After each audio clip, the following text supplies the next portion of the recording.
Snorri, það leit allt út fyrir á köflum hérna að við færum að sjá svona einhverja endursýningu á Keflavíkur meðferð hérna í þriðja leikluta.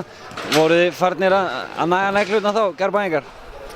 Nei, ég meina við vitum þetta er gott lið sem við erum að spila við. Þeir endi í öðru sæti deildinni og hafa verið bara mjög góðir í vetur. Við vissum alveg þetta maður fyrir svo og hérna við áttum rönn, þeir áttu rönn og sem betur fyrir okkur þá bara endaði þetta okkar megin. Við vorum sterkari í restina. Má kalla þetta uppsett? Ertu sammála því? Ég með alveg kalla þetta uppsett. Ég meina við erum í 7. sæti en fyrir okkur, ég meina Teitur sagði þetta fyrir seríuna, við komum til að vinna og það var ekkert að koma inn á óvart að við komum og spilum hörkuleik hérna. Nú er það bara undir okkur komið hvernig við nýtum þetta í framhaldinu. Ég meina við höfum heimaleik næst og hérna við vitum alveg að Keflavík kemur vel undirbúið í þann leik og það verður ekkert walk in the park neitt sko. Það verður bara barátta og harka. Segðu okkur eldsnögt svona frá þróun þessa gráa silfurs að þessi tveir klúbar hafa verið að elda með sér. Eru þetta að verða eina svona epísku viðureignum í íslenska boltans?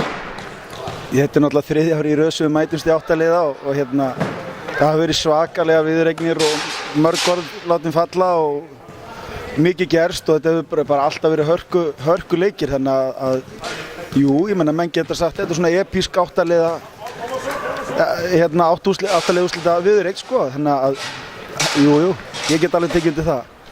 Hvar þurfið þið að svona heysja í brók fyrir leik 2 í Garðabæ? Varnarfrákast fyrst og fremst. Margt sem við erum að gera vel varnarlega, margt sem við erum að gera vel sóknarlega. Við getum gett betur hins vegar, það er ákveðin hlutur og við munum komið til með að reyna að taka til í því. Það kemur svo bara í ljós hvernig það tekst til. Snorri, í svona seríu sem er að vinna 3 í 8 liða, er fögnuður þá ekki skammvinnur?